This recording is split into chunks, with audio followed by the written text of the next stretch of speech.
रंगपंचमी लांजा येथे मोठ्या उत्साहात पार पडली. खास आकर्षण ठरले ते लांजामधील कुरचुंब येथील ड्रीम लँड विला या ठिकाणी आयोजित केलेल्या रंग रेस फेस्टिवलचे. या ठिकाणी रंग रेस फेस्टिवल ठेवण्यात आला होता. लांजा तालुक्यातील कुरचुंब येथे आयोजित करण्यात आलेल्या या फेस्टिवलमध्ये रत्नागिरी जिल्ह्यातून मोठ्या प्रमाणात रंगपंचमी खेळणाऱ्या लोकांनी हजेरी लावली होती. लांजा, राजापूर, रत्नागिरी या ठिकाणाहून देखील कित्येक लोक या ठिकाणी डीजेच्या तालावर थिरकताना दिसले. लांजातील माजी नगरसेवक नंदराज उर्फ लल्ल्या कुरूप व त्यांच्या टीमने आयोजित केलेल्या या कार्यक्रमाला उत्तम प्रतिसाद मिळाला. या ठिकाणी येणाऱ्या रंगपंचमी खेळणाऱ्या लोकांसाठी विविध रंग, water tank, water balls, colour blast, food stalls, cocktails, mocktails इत्यादी या ठिकाणी ठेवण्यात आले होते.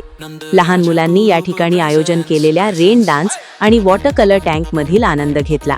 या कार्यक्रमाला आवर्जून लांजाचे नगराध्यक्ष सावली कुरूप सहपरिवार उपस्थित होत्या. लांजा तालुक्यात अशा पद्धतीचा रंगपंचमी महोत्सव कार्यक्रम प्रथमच पार पडला.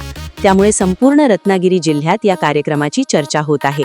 अशा पद्धतीचे कार्यक्रम मुंबई किंवा मोठ्या शहरांमध्ये होत असतात. मात्र कोकणातील लांजामध्ये अशा पद्धतीने कार्यक्रम आयोजित केल्यामुळे लोकांची या कार्यक्रमाला पसंती जास्त बघायला मिळाली व यासारखे कार्यक्रम दरवर्षी व्हावेत अशी देखील काही लोकांकडून प्रतिक्रिया मिळाली. Bureau report, Konkan live, Lanja.